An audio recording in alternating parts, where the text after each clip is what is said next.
નમસ્કાર મિત્રો, all India બાર એક્ઝામિનેશનની અંદર રોનક એલએલબી ચેનલ જે છે એની અંદર તમામ બાર એક્ટ કવર કરી લેવામાં આવેલા છે. લગભગ મોસ્ટ ઓફ બધા જે બાર એક્ટ છે આની અંદર કવર કરી લીધેલા છે. પાસ થવા સુધી ખેંચી જાય એમ છે, તો ચેનલ પર વિઝિટ કરીને એકવાર જો ઓલ ઇન્ડિયા બાર એક્ઝામિનેશનના જે પણ એસ્પિરન્ટ હોય એકવાર વિઝિટ કરીને તેના વિડીયો જોઈ લેજો, જેથી કરીને હવે એક્ઝામ એકદમ નજીક આવે છે તો તમે આ વખતે એકદમ પાસ થઈ જાઓ સરળતાથી. તો પારસી કાયદો જે છે ફેમિલી લોનો, એની અંદરથી આપણે થોડા એવા મહત્ત્વના એક્ઝામની અંદર પૂછાઈ શકે એવા પ્રશ્ન જે છે એમસીક્યુ ફોર્મની અંદર આપણે લઈને આવેલા છીએ. તો સ્ટાર્ટ કરીશું વિડીયોને અને એમસીક્યુને પણ સ્ટાર્ટ કરીશું. ચલો, Parsi marriage and divorce act 1936 ક્યારથી અમલમાં આવ્યો છે? તો 22 જૂન 1936થી જ Parsi marriage and divorce act જે છે એ અમલમાં આવ્યો છે.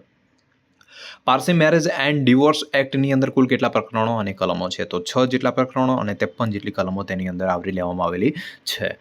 Parsi marriage and divorce act 1936નો વ્યાપ્તિ વિસ્તાર કેટલો છે? તો જમ્મુ કાશ્મીર અને નાગાલેન્ડ સિવાયના સમગ્ર ભારતની અંદર Parsi marriage and divorce act છે એ એનો વિસ્તાર છે. પારસીની વ્યાખ્યા કઈ કલમની અંદર આપવામાં આવેલી છે? તો કલમ 2(7) અંદર તેની વ્યાખ્યા ડેફિનેશન આપવામાં આવેલી છે. પારસી લગ્નની આવશ્યક શરતો કઈ કલમની અંદર આપવામાં આવેલી છે? તો કલમ 3ની અંદર તેની આવશ્યક શરતો આપવામાં આવેલી છે.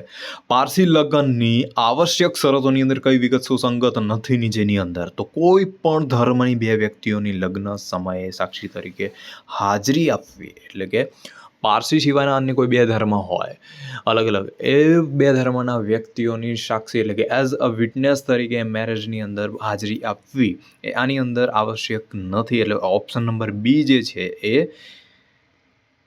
રોંગ છે. આની અંદર ખોટું વિધાન છે. સાક્ષીઓ પારસી હોવા જરૂરી છે. પારસી કાયદા મુજબ લગ્નનું રજિસ્ટ્રેશન બંધન કરતા છે. જેમ હિન્દુની અંદર પણ એનું રજિસ્ટ્રેશન કરાવવું પડે છે, એમ પારસી કાયદા મુજબ લગ્નનું મેરેજ જે રજિસ્ટ્રેશન હોય છે આવશ્યક હોય છે.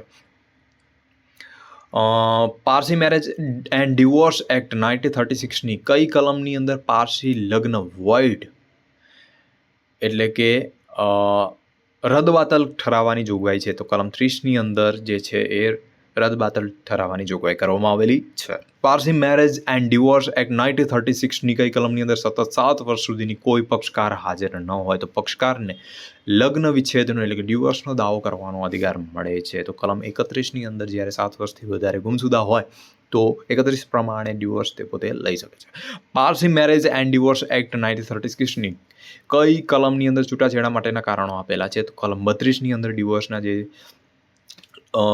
ક્લોઝ જે છે કારણો છે એ આપવામાં આવેલા છે. પારસી કાનૂન હેઠળ કયા કારણસર અદાલત ન્યાયિક અલગતા કે છૂટાછેડાનો આદેશ કરી શકે છે? તો ક્રૂરતાભર્યું વર્તન જ્યારે દાખવવામાં આવે છે ત્યારે અદાલત પોતે ન્યાયિક અલગતા અને છૂટાછેડાનો આદેશ પણ આપી શકે છે.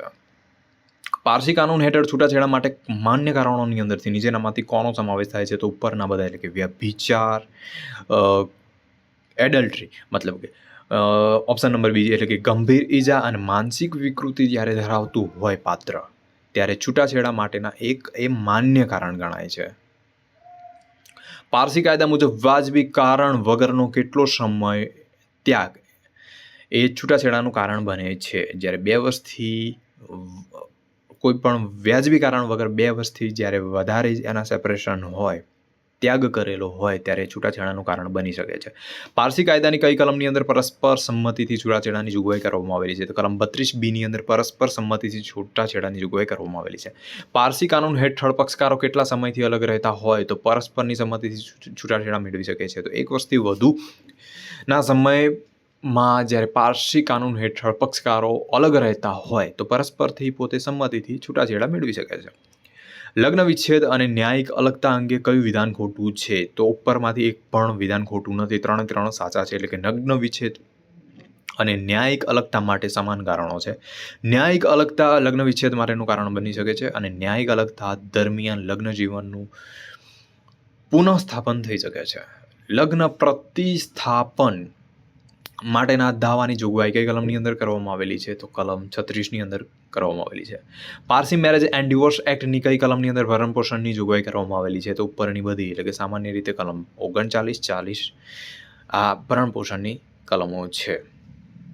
અને જે 31 જે છે કલમ એ લગ્ન હકના પ્રતિસ્થાપન અંગેની જોગવાઈ છે.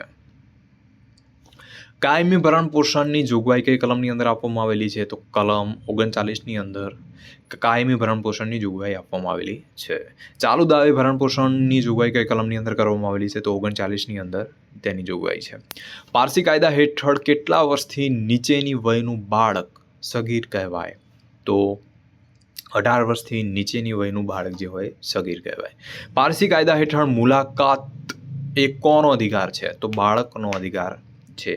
પારસી મેરેજ એન્ડ ડિવોર્સ એક્ટની કઈ કલમની અંદર પુનઃલગ્નની જોગવાઈ કરવામાં આવી છે? તો કલમ 48ની અંદર પુનઃલગ્નની જોગવાઈ કરવામાં આવેલી છે. મિત્રો, આની જો PDF જોઈતી હોય તો અહીંયા જે નંબર આપવામાં આવેલો છે આ નંબર પર તમે મેસેજ કરજો, અથવા તો નીચે હું ડિસ્ક્રિપ્શનની અંદર પણ આની PDF મૂકી જ દઈશ, અને એની અંદરથી વોટ્સઅપ ગ્રુપની અંદર પણ તમે જોઈન કરી શકો છો. ચેનલને યોગ્ય લાગે, તમને અનુકૂળ આવે તો સબસ્ક્રાઈબ કરી શકો છો. EIBની તમારે પાસ થવા સુધી આ ચેનલની અંદર તમામ વિડીયો મૂકી દીધેલા છે, તો એકવાર ચેનલ પર વિઝિટ કરીને તમામ સબ્જેક્ટનો તમે વિડીયો જોઈ શકો છો. Thank you so much. આપનો ખૂબ ખૂબ આભાર.